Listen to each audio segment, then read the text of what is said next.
மின்னலை பிடித்து மேகத்தில் துடைத்து பெண் என்று படைத்து வீதியில் விட்டு விட்டான்.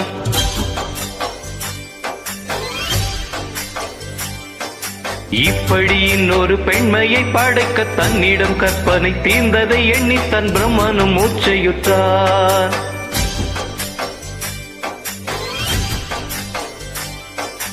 மின்னலை பிடித்து மேகத்தில் துடைத்து பெண் என்று படைத்து வீதியில் விட்டு விட்டார்.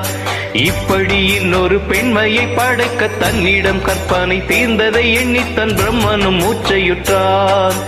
அவளின் ஆசைக்குள் நுழைந்த காற்று உயிரை தடவி திரும்பும் போது மோட்சம் அடைந்து ராகங்கள் ஆகின்றதே. ஓ மழையின் துளிகள் அவளை நனைத்து மார்பு கடந்து இறங்கும் பொழுது முக்தி அடைந்து முத்துக்கள் ஆகின்றதே. மின்னலை பிடித்து மேகத்தில் துடைத்து பெண் என்று படைத்து வீதியில் விட்டு விட்டான்.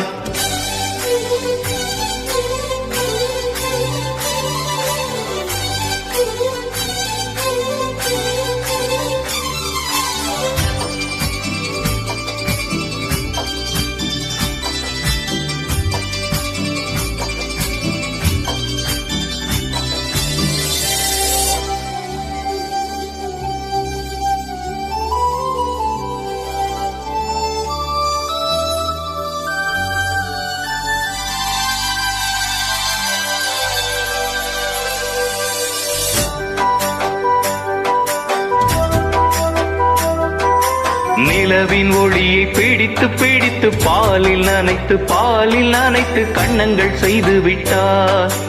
உலக மலர்கள் பறித்து இரண்டு பந்துகள் அமைத்து பெண்மை சமைத்து விட்டார்.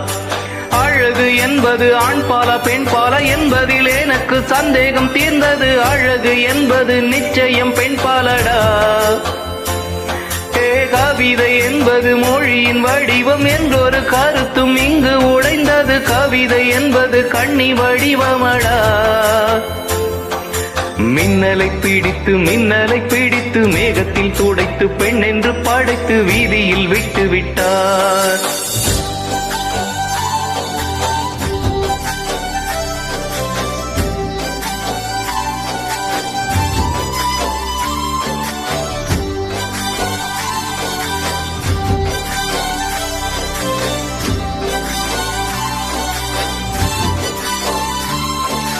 மின்மீனி பிடித்து கண்களில் பதித்து கண்மணி கண் பறித்தாள்.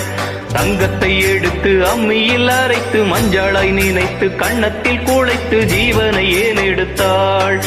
காவித்துறவிக்கும் ஆசை வளர்ப்பவள், அருகம் புல்லுக்கும் ஆண்மை கொடுப்பவள், பெண்களின் நெஞ்சுக்கும் பித்தம் கொடுப்பவளே. தெரிந்த பாகங்கள் உயிரை தந்திட, மறைந்த பாகங்கள் உயிரை வாங்கிட, ஜனனம் மரணம் ரெண்டும் தருபவளே. மின்னலை பிடித்து மேகத்தில் துடைத்து பெண் என்று படைத்து வீதியில் விட்டு விட்டார்.